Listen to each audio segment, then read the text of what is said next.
కుమ్మరే పగిలిపోయిన పాత్రని, మట్టిని మరలా తనకు అనుకూలమైన ఒక కుండను ఒక కూజాగా చేసుకోగలిగితే, ఇశ్రాయేలు ప్రజలారా, మీరు నా చేతిలో ఉంటే నేను మిమ్మల్ని పనికొచ్చే పాత్రగా చేయలేనని అనుకుంటున్నారా అని అన్నాడు. ఏం స్టేట్మెంట్ వేసాడండి దేవుడు అంటే, దేవుణ్ణి ఎంత తక్కువ స్థాయిలో, దేవుణ్ణి ఎంత తక్కువగా భావించుకుని దేవుని విడిచిపెట్టేశారంటే ఇశ్రాయేలు ప్రజలు.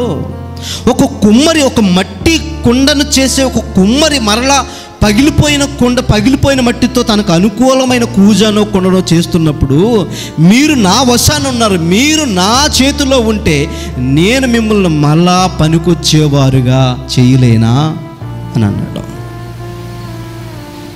ఇది ఇశ్రాయేలు ప్రజలనే కదా అని అనుకోకండి, అర్థం చేసుకోండి. విచిత్రం ఏంటి చెప్పనా, కుమ్మరి పగిలిపోయిన కుండను మరలా మరొక కూజగా చేయగలడు. అది కుమ్మరి యొక్క పనితీరు. ఆ మట్టితో మట్టి కుండ మాత్రమే చేయగలడు. కానీ పరమ కుమ్మరి ఆ మట్టితో మనిషిని చేయగలిగిన పరమ కుమ్మరి. మీరు చూసారా ఎంత వేరియేషన్, లేకపోతే ఎంత వ్యత్యాసం మనకు కనబడుతుందంటే, కేవలం భూమి మీద కుండలు చేసే కుమ్మరి కుండనే చేయగలడు, మరొక కూజాని చేయగలడు. కానీ అలాంటి మట్టితోనే కదా ఈ రూపాన్ని చేశాడు ఆ కుమ్మరి. అంటే దేవుని యొక్క స్టాండర్డ్ ఏంటో, దేవుని యొక్క బలం ఏంటో, దేవుని యొక్క స్థితి ఏంటో మనం మర్చిపోయిన వారిగా ఉంటున్నామేమో ఒకసారి జ్ఞాపకం చేసుకోండి. అందుకని అంటున్నాడు, మీరు నా చేతుల్లో ఉండగలిగితే నేను ఆ కుమ్మరి మార్చినట్టు మరలా మిమ్మల్ని పనికొచ్చే పాత్రగా చెయ్యలేనా అని అంటున్నాడు.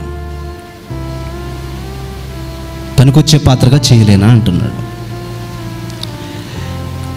కొండను చేసే కుమ్మరి పని విధానం మనం కొండే చూస్తాం, కానీ ఆ కుండ రూపు రావడానికి ముందు ఏం జరుగుద్ది? అసలు ఆ మట్టి ఎలా ఉంటుంది? మట్టి బెడ్డ నిజంగా గట్టి రాయిలా కనబడుతుంది.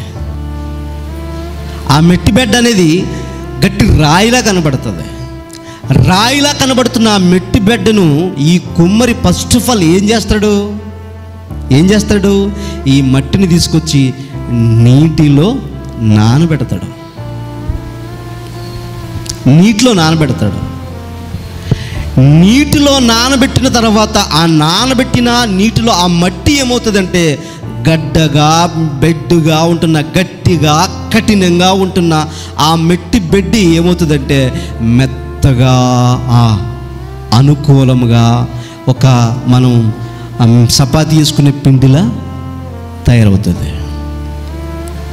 అంటే కుమ్మరి ఆ మట్టి బెడ్డిని నీటిలో నానబెట్టినప్పుడు అది మనకు తెలియజేస్తుంది, నీటిలో నానితే